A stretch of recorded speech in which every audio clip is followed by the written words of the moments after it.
Very nice to be back. This is the third year SoundHound is representing at YNCN, and today I'm very excited to talk to you about the company, some of the products that we have built, our technology, the traction, and hopefully get you excited about applying and working with us. So starting off, let me introduce myself. I am Newton Jain. I am a product manager at the company. I am a UFT alumni. I graduated from engineering science. I was 1T3 plus BY. And since graduation, I founded 3 startups, been to 39 hackathons, and have built a lot of different applications. And at SoundHound, I help our enterprise customers build custom voice AI strategies for their users. And today I'm joined with my wonderful team. I have Tilo with me, who is an engineering manager. He has been building web applications for the last 8 years. He's a University of Waterloo alumni. And we also have a recruiting team. So I have Vanessa, who is a Ryerson alumni. We have Tiffany, who's joining us from our HQ in Santa Clara, just for this event. So do come and say hi to her. And then we have Jonathan James, who's a senior technical recruiter, and he's a York alum.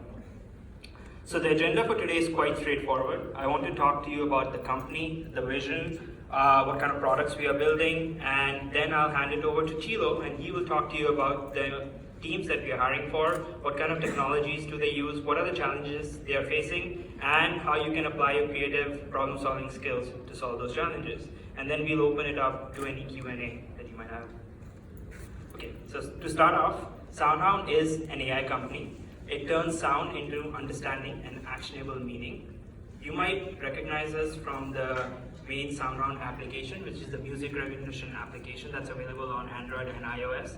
Since inception, the launch of iPhone 10 years ago, we have onboarded over 300 million users on this product. However, that's not the only thing we do. We have expanded our entire product category into these 3 different lines. So we have the music recognition application that helps you discover new music. Now we also have the Hound AI application that helps you boost your day-to-day productivity. And both the SoundHound app and the Hound app is built on the Houndify AI developer platform. That's what Tilo and I work on, and we allow our enterprise customers to integrate voice and conversational AI into their web, mobile, and IoT-based applications. So I'll just get into a quick demo on some of the capabilities that the Hound application can support so you can get a sense of what we are building. Show me hotels in San Francisco for tomorrow, staying for 2 nights that cost between $200 and $300 per night and are pet-friendly and have a gym and a pool. Showing 10 results with availability in San Francisco for tomorrow, February 27th, staying for 2 nights between $200 and $300 per night that are pet-friendly, have fitness facilities, and have a swimming pool. Sort by lowest price, but nothing less than $250, and don't show anything that doesn't have Wi-Fi. Okay, showing 6 results for minimum of $250 per night, sorted by lowest price that provide Wi-Fi. How do you say hello, how are you in Japanese? こんにちは、元気ですか? How about French? Salut, comment allez-vous? How many calories in 3 eggs, 2 slices of bacon, and 200 grams of spinach? There are 342 calories in 3 medium raw whole eggs, 2 slices of pan-fried pre-sliced bacon, and 200 grams of boiled spinach with salt. What's the monthly payment on a $1.2 million home with 20% down, paid over 30 years with a 3.95% interest rate? Your monthly mortgage payment is $4,555.56. What's the status and arrival terminal of the United flight from San Francisco to New York today at around 2 p.m.? Found 8 matches for United Airlines flight from San Francisco to New York, either departing or arriving on February 26th. The most relevant one based on your proximity to the departure airport. And the current time seems to be United Airlines flight 706, which is scheduled to arrive in Terminal C and is estimated to depart in 59 seconds. Show me top songs by Taylor Swift. Here are some of the top songs by Taylor Swift. Sweet. So as you could see, the app could answer some really complex queries, and because of those capabilities, we have received a lot of great PR from these publications.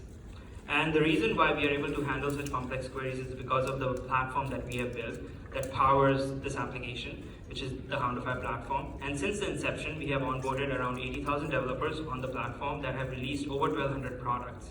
At the same time, we work with some of the biggest brands in the automotive industry, in telecommunication, and in hospitality space. And I wanted to give you a few examples on how they're using Houndify. So first one is with Pandora. We worked in integrating voice AI into their core app where users could ask questions and navigate through the app, control their music, control volume, discover new music tracks, albums, podcasts, and even identify the music that they haven't heard before. Additionally, we created a custom wake word for them. So a user could just say, "Hey Pandora," and make a query, and it will give them a full hands-free experience. Next, we worked with Mercedes-Benz, and we created a conversational AI for their infotainment system. So users could just make queries around navigation, local business search, weather, music search, stock, and also control their car settings like the climate, like air conditioning, the windows, the doors, and also get information about the car manuals. They could just ask questions like, "Why is my check engine light on?" And we also created a wake phrase for them, so users would be able to interact with the system by just saying, "Hey Mercedes." Interestingly, Mercedes did a Super Bowl commercial last year about these capabilities, and you can check it out on YouTube if you're interested. Third, we worked with Harman on building a hospitality solution. So here we created a smart room experience where guests can just check in, and as soon as they enter the room, they can make all these queries to understand what kind of features and services the hotel offers, and also order from room service and control their room settings, like the thermostat, lights, and TV. And because we support speaker ID, we can create a personalized profile for each of these users, so when they go from one hotel to the next one, they can still get the same consistent experience. Next, we worked with Motorola and we integrated our AI into Moto G6, G6 Plus, Z3, and Z3 Play. And this product was launched across different markets, so we had to support French, Spanish, Brazilian, Portuguese, and German in addition to English. And users are using the application to make queries around placing phone calls, sending text messages, getting weather updates, making online queries, getting navigation instructions, and sports score. So while you might ask, how is Soundify different than some of the other voice AI solutions out there? Well, number one is we allow developers and their customers to have complete control over their data, and they can see how it gets used and processed. Next, we allow developers to build their own user interfaces and user experiences. So as you saw in the examples, users didn't have to say, "Okay Google" or "Hey Alexa" to initiate a voice interaction. They could say, "Hey Pandora," "Hey Mercedes," and our enterprise customers really love us because they can own their brand. Next, because we want to build the best voice AI, we have created this turnkey solution and exposed it through our SDKs. So anyone can just download the SDKs and start making these API queries, and they can integrate voice AI into their applications quite easily. And we have a very easy pay-as-you-go pricing model. Additionally, in terms of the competitive advantage, we control the entire stack. So some perspective about this, 10 years ago when our founders started to build voice AI technologies, they realized that the technology was just not there yet. So they built the entire voice recognition stack in-house over the last 9 years, and that's the reason why you were able to see all this good functionality. So we built our own acoustic models, our own NLU models, our own data collection pipelines, our APIs, and we launched that in the products. And because of this, we can move really fast and we are agile, and we don't have any dependencies on third-party solutions. Now I will be handing it over to my colleague Tilo, who will talk to you about some of the teams that we're hiring for.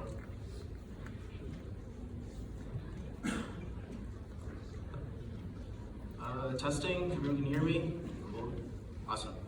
Hey guys, my name's Tilo. I'm an engineering manager in the web team at SoundHound. And I'm going to be talking a little bit about the different roles and teams that we're hiring for today. Actually, I can see right here. Cool. So SoundHound has 9 offices. Might be more actually since this slide was done, but 9 offices across 3 continents. So we're definitely expanding quickly. Our headquarters is based in Santa Clara, California, but Toronto is actually our second biggest office, almost entirely with engineers. I think there's maybe 40 or 50 people there now. So all the roles and everything I'm going to be talking about today, it's usually available in all these different offices, and you can usually assume that it's also available in Toronto. So what I'll be going over is 6 different engineering teams that are at SoundHound, as well as product management roles. And my goal here is to kind of show you guys what the different teams are working on, what kind of skill set you might need to apply to roles there, and what kind of people we're looking for. And if anything jumps out at you, make a mental note. We'll be here around after. Come and talk to us. And if you don't see something here that fancies like your interest, we might still be hiring for those roles. Our careers page has like all the roles, so you can go there and check that out. Okay, so let's get started. So first, web. So we're hiring JavaScript engineers. At SoundHound, we build a variety of different types of JavaScript applications. These applications can be external web apps. So in the case of Houndify, as Newton said, we have houndify.com, which is like this full stack JavaScript app. You can go in there, create an account, provision a client, get API keys, get billings, get logging, and essentially start using our APIs. But we also have a lot of internal applications that we build. These applications can do everything from help us train and analyze the performance of our NLU models. It can help marketing teams with like building content management systems, and in general just make us more productive. So as I mentioned, our tech stack is 100% JavaScript. We use Node.js on the back end with Next.js.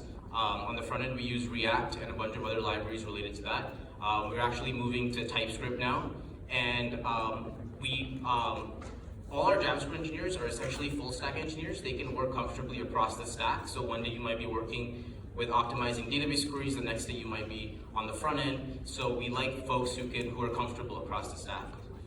The challenge obviously is that JavaScript moves fast. We have to keep up with the latest technologies and analyze them and see does it make sense for us to use them. And there's always new products to build inside the company. We're currently hiring interns in the summer, and as well as engineers who maybe have 2 to 3 years experience. So come and talk to me after if you're interested. So next I'm going to talk about the mobile team. So SoundHound is actually a mobile-first company since our initial product, which was the SoundHound Music app, which launched essentially with the launch of the iPhone. Today, the mobile team develops the Hound and the SoundHound apps on iOS and Android. On iOS, we primarily use Swift. I think there's some Objective-C lying around as well. And on Android, we use Java and Kotlin. The interesting thing here is like the two apps are in different stages of their life cycle. One is building conversational UIs with Hound, and one is kind of meeting the needs of 300 million users with SoundHound. So you definitely get a good variety of work here. The iOS and Android teams are looking for senior engineers in a variety of locations.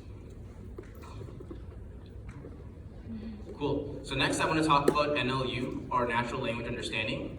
And I'm going to be a little hand wavy here because it's a little proprietary. You can't talk a lot about it without you guys all signing NDAs. But essentially, we have some technology which helps us write more expressive NLU phrases that can get recognized and understood by our models. So I have an example of such an expression at the top of the page. So this kind of expression will essentially match what is the weather in Toronto, what is the temperature in Toronto, how is the weather in Toronto, how is the temperature in Toronto, and all of those like prefixed with the word hey. And once this is matched, we can execute like arbitrary code on that expression to give the user a valid result. And this is a very simple expression, but you can kind of assume this can now support variables, functions, sub-expressions, and they can kind of be grouped together to form more and more complex conversational UI flow, conversational flows. So our natural language understanding team essentially builds this conversational AI, and then we package it in these little blocks we call domains. So if you ever get the chance to check out houndify.com, you can essentially like log in there, and you could be like, I want my app to understand like Uber queries, and you check out like this Uber domain, and now any Uber related query, like what's the price to go from here to Union Station and Uber Black, like you'll get a response back to it. You don't have to do anything. So this is done through this NLU team who built this functionality and then package it in domains. So for this, we're looking for people who have C++ experience, as well as data structures and algorithms, and we're hiring junior and senior engineers. Cool, so next let's talk about distributed systems. So the Houndify API is this API that lets you you can query it using like text queries or audio queries. So you can send like audio into it, and it'll return JSON to you, right? So it'll understand what you're saying and return some JSON.